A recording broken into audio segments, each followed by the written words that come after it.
अस्सलाम वालेकुम viewers, hope you all are fine. आज मैं आपको बताऊंगी नाउन के बारे में। इंग्लिश और उर्दू दोनों में वाज़े करूंगी। नाउन क्या है? Noun is the name of a person, place और थिंग।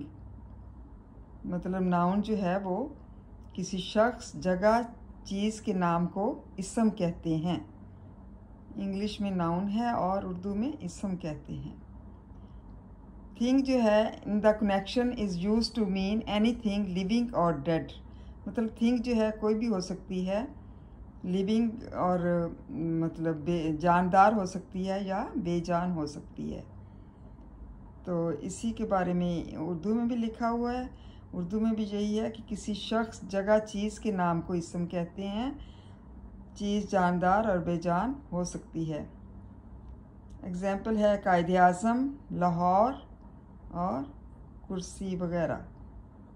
मतलब ये सिंपल मैंने आपको बताया है कि क्या इस नाउन क्या होता है। Hope you understood.